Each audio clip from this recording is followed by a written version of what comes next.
దీపం జ్యోతి పరబ్రహ్మ దీపం జ్యోతి పరాత్పరః దీపేన హరతే పాపం సంధ్యాదీపం నమోస్తుతే దీపం జ్యోతి పరబ్రహ్మ దీపం జ్యోతి పరాత్పరః దీపేన హరతే పాపం సంధ్యాదీపం నమోస్తుతే।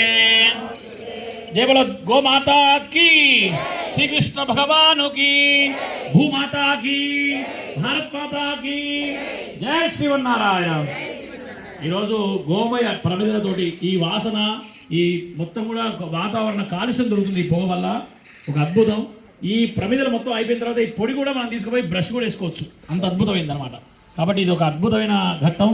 గోశాలలో 300 గోవుల మధ్యలో దీపోత్సవం చేయడం అనేది మామూలు విషయం కాదు। మీరందరూ రావడం చాలా గొప్ప విషయం। ఎంతో పూర్వజన్మ సుకృతం ఉంటే ఇది నిజంగా మిమ్మల్ని కాపాడుతుంది, నో డౌట్। ఇది మాత్రం మీరు ఇన్ని చేసింది ఒక ఎత్తు, ఈ ఒక్కటి చేసింది ఒక ఎత్తు। గుర్తుపెట్టుకోండి, గోవు దగ్గర రావడం చాలా గొప్ప అదృష్టం। మీరు ఎప్పుడైనా ఇక్కడికి వచ్చే ప్రయత్నమే చేయండి, ఎప్పుడైనా ఇంకెక్కడ పోయినా పోకున్నా కానీ ఇక్కడ రాకపోతే అదంతా వ్యర్థమే। మీరు ఎన్ని పుణ్యక్షేత్రాలు తిరిగినా కానీ ఇక్కడ రాకపోతే అదంతా ఉత్తమే। కాబట్టి గోశాలకు వస్తే అంత మంచిది। అందులో గోవు దగ్గర కాదండి, ఇన్ని గోవుల దగ్గరికి వస్తే, మీరు ఎక్కడో ఒక గోవు దగ్గర వెళ్తే కాదు, ఇన్ని గోవుల దగ్గర వస్తే ఆ పుణ్యమే వేరు। కాబట్టి అందరూ కూడా ఇలాంటి మంచి అవకాశాన్ని వినియోగించుకున్నారు।